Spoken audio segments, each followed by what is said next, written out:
So actually, after it was won the Nobel Oui, Prize alors in le livre qui a été publié dans les années 20 a été extrêmement populaire quand il a eu, était très très connu tout le monde à travers le monde quand il a eu le prix Nobel, mais entre les deux guerres, la popularité a chu et donc c'est toujours très très très connu dans la population polonaise.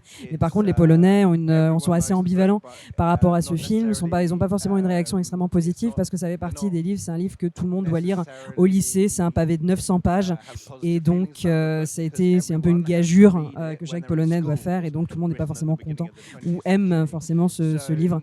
Moi personnellement, je suis pas un lycéen polonais. C'est ma femme qui m'a offert ce livre quand j'avais 42 ans et quand je l'ai lu, j'ai trouvé que c'était une œuvre d'art. C'est une œuvre de maître.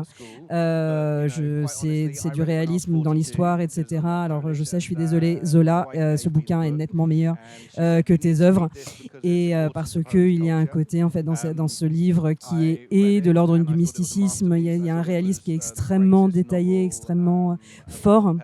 Et il y a aussi ce côté mystique qui transpire en fait qui transpire dans ce livre. Et donc c'est pour ça que le choix s'est posé de faire de l'animation peinte, qui est le seul moyen véritable en fait de faire ressortir cette dualité de réalisme et de mysticisme religieux de cette œuvre.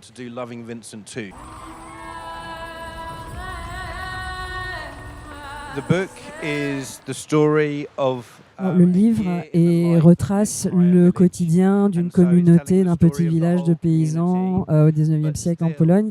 Mais il y a vraiment dans l'histoire, dans cette fresque, une histoire principale qui est donc celle de Yagna en fait, et du triangle amoureux, jalousie, des conflits qui existent entre ces quatre personnages principaux qui sont Yagna, son mari qui est plus âgé qu'elle, son fils et la femme du fils. Et notamment, c'est ma femme, la co-réalisatrice, qui vraiment s'identifie beaucoup au personnage de Yagna par rapport à son expérience personnelle et donc qui vraiment a ressenti des choses très fortes, qui a vraiment voulu raconter cette histoire et j'étais parfaitement d'accord avec ce choix-là.